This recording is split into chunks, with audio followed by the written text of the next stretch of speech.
செய்திகள் வாசிப்பவர் சிவசக்தி ஸ்டாலின்.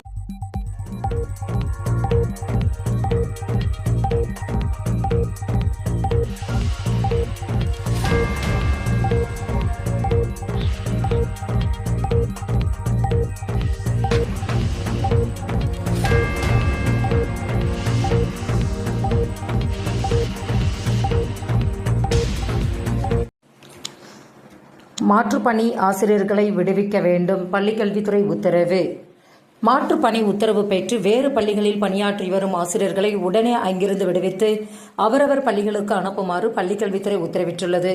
இது தொடர்பாக அனைத்து மாவட்ட முதன்மை கல்வி அதிகாரிகளுக்கும் பள்ளிக்கல்வித்துறை அனுப்பியுள்ள சுற்றறிக்கையில், கடந்த 2024-25 கல்வியாண்டில் அரசு உயர்நிலை மேல்நிலைப் பள்ளிகளில் பணிபுரியும் சில பட்டதாரி ஆசிரியர்களுக்கு பல்வேறு காரணங்கள் அடிப்படையில் வேறு பள்ளிகளில் மாற்றுப்பணி பார்ப்பதற்கு ஆணை வழங்கப்பட்டன. நடப்பு கல்வியாண்டுக்கான கடைசி வேலை நாட்கள் ஏப்ரல் 30 முடிவடைய உள்ளன.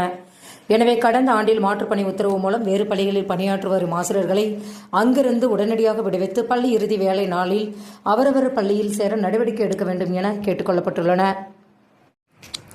புதிய NCERT புத்தகங்களில் முகலாயர்கள், தில்லி சுல்தான்கள் பாடங்கள் நீக்கம், அப்துல் கலாம் பாடம் சேர்ப்பு. புதிய NCERT பாடப்புத்தகங்களில் முகலாயர்கள், தில்லி சுல்தான்கள் பாடங்கள் நீக்கப்பட்டுள்ளன. 7ஆம் வகுப்புக்கான புதிய கல்வி ஆராய்ச்சி மற்றும் பயிற்சிக்கான தேசிய கவுன்சில் புத்தகங்களில் முகலாயர்கள் மற்றும் தில்லி சுல்தான்கள் சார்ந்த அனைத்து பாடக்குறிப்புகளும் நீக்கப்பட்டு அப்துல் கலாம் பற்றிய பாடக்குறிப்புகள் இடம்பெற்றுள்ளன. கோடை விடுமுறையில் ஆதார் புதுப்பிப்பு, பள்ளிக்கல்வித்துறை அறிவிப்பு. கோடை விடுமுறை காலத்தில் ஆதாரை புதுப்பிக்க மாணவர்களை வலியுறுத்த வேண்டும் என்று பள்ளிக்கல்வித்துறை அறிவுறுத்தியுள்ளன. இது தொடர்பாக அனைத்து மாவட்ட முதன்மை கல்வி அலுவலர்களுக்கும் சுற்றறிக்கை அனுப்பியுள்ளது. அதில் அருகிலுள்ள சேவை மையங்கள், அஞ்சலகங்கள், வட்டார அலுவலகங்களில் மாணவர்களின் ஆதாரை புதுப்பிக்க தலைமை ஆசிரியர்கள் மூலம் பெற்றோர்களிடம் வலியுறுத்த கேட்டுக் கொள்ளப்பட்டுள்ளன. ஒருங்கிணைந்த ஆசிரியர் படிப்புக்கான NCERT தேர்வுக்கு ஹால் டிக்கெட் வெளியீடு.